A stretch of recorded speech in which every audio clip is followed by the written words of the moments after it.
Hi, it's me again with Corel Draw tips and tricks. Somebody's trying to draw this with the distort tool, and that will not be the best way to do it. I'm going to take a 2-point line, and then I'm going to grab the distort tool. And what you do with the distort tool, you wouldn't do that. Start adding nodes. So that's altitude. Let's add nodes right here. There we go. And now see, but you don't have any control to make it 45 degrees. I mean, you could be measured and you could probably do it, but it'd be a guesswork. So what I would suggest on something like this would use the Polygon tool and draw a 6-sided polygon, holding down the control button.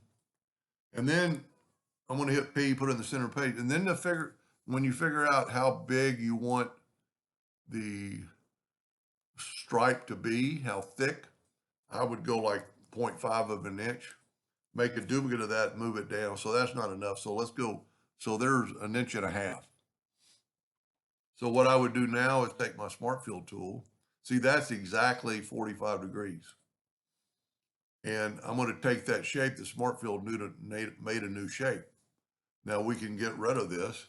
We're actually going to left click, no fill, right click outline.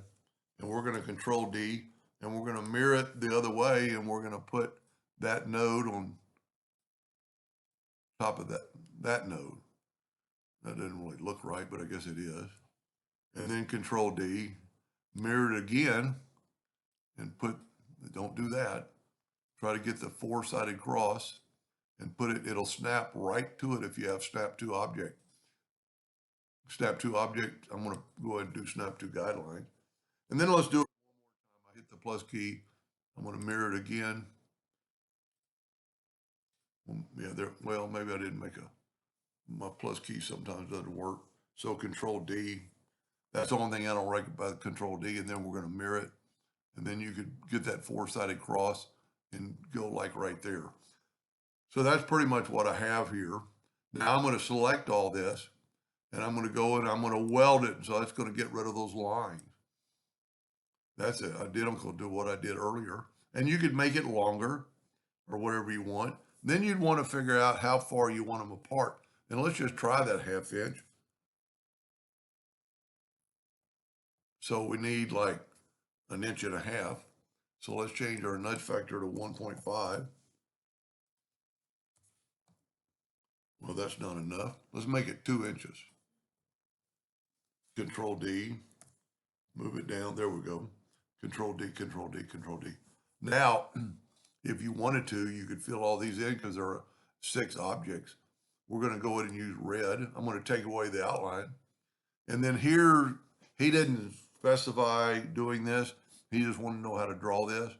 But if we group this together, Control G, then get the interactive fill tool and just kind of swipe across it and then put yellow on this end.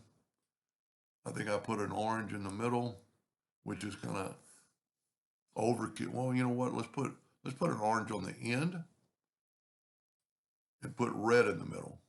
And then that way you could actually have it right in the middle. You could turn that any which way you want. So that's pretty much a carbon copy of what I did earlier. Anyway, to me, that's a lot easier and faster, and you got a 45-degree angle. Anyway, I hope that helped them a little bit, and thank you for watching.